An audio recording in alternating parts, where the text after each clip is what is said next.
జనగామలోని పెంబర్తి గ్రామంలో తీవ్ర ఉద్రిక్తత నెలకొంది. ఐకేపీ కొనుగోలు కేంద్రంలో వరి ధాన్యం కాంటాలు వేసి రోజులు గడుస్తున్నా మిల్లులకు తరలించడంలో అధికారులు కాంట్రాక్టర్లు తీవ్ర జాప్యం చేస్తున్నారని రైతులు ఆగ్రహం వ్యక్తం చేశారు.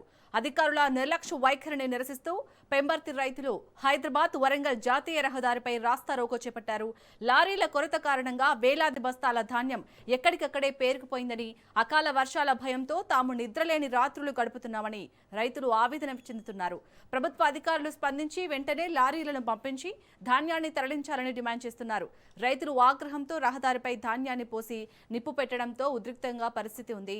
దీంతో జాతీయ రహదారిపై ఇరువైపులా కిలోమీటర్ల మేర వాహనాలు నిలిచిపోయాయి. ప్రయాణికులు తీవ్ర ఇబ్బందులు ఎదుర్కొంటున్నారు. ఘటనా స్థలానికి చేరుకున్న పోలీసులు, సివిల్ సప్లై అధికారులు రైతులతో చర్చలు జరిపి వెంటనే ధాన్యం లోడింగ్కు లారీలను వేగవంతం చేస్తామని హామీ ఇచ్చారు.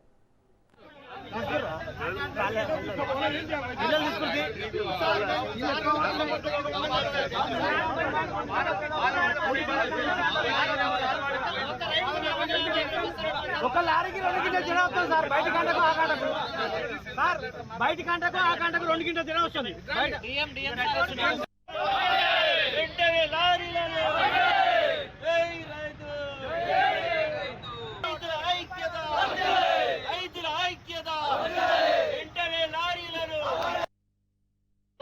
ఎంతో ఏర్పడ్డది. రైతుల ఒడ్లు కాంటా పెట్టిన ఒడ్లు బస్తాలు మొత్తం చెదలు పట్టి రైతులు బాధలు మొత్తం చెదలు పట్టిపోతుంది.